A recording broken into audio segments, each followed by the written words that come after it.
Bonjour et bienvenue dans cette nouvelle vidéo où je vais vous partager quelque chose que Eddy Francisque, qui est coach de coach, m'a transmis. Je vais commencer par cette histoire du tailleur de pierre. Le tailleur de pierre, c'est quelqu'un qui se balade dans le Moyen-Âge et il rencontre trois tailleurs de pierre différents. Et il leur demande ce qu'ils font. Le premier, il répond moi je taille des pierres. Euh, le second, il taille des pierres, mais pour que ça ait une forme spécifique. Et le troisième, il bâtit des cathédrales. Et dans l'état d'esprit dans lequel les trois tailleurs de pierre sont, ils font exactement la même chose, sauf qu'il y en a un qui a donné du sens à ce qu'il faisait. Et ça me fait penser à un conseil ou une image que m'a donné Eddy Francisque, qui est coach de coach, et qui donne cette image aux gens qu'il forme. Cette image, c'est quoi?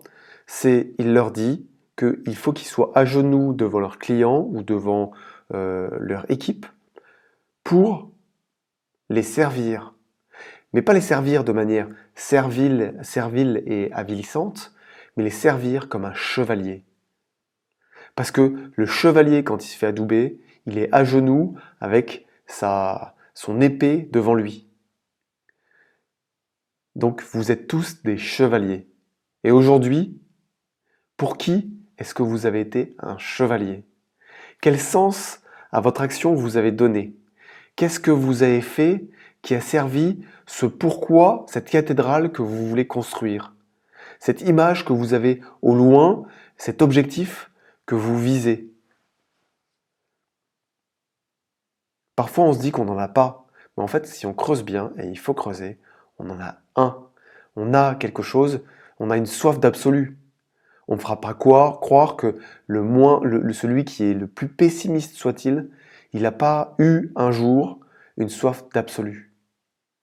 Et cette image de la chevalerie, elle caractérise pour moi de manière romantique cette soif d'absolu. Donc posez-vous la question, qu'est-ce que je suis comme chevalier et pour qui est-ce que j'ai été un chevalier aujourd'hui? Notez-le tous les soirs avant de vous coucher et ça vous permettra de booster votre estime de vous-même et de renforcer le pourquoi vous faites ces choses-là. Pourquoi vous êtes dans cette équipe? Pourquoi vous travaillez dans cette entreprise? Pourquoi vous cherchez ce type de client? Voilà. Je vous souhaite le meilleur et je vous dis à bientôt dans une prochaine vidéo. C'était Rodolphe Barkhausen. À bientôt. Au revoir.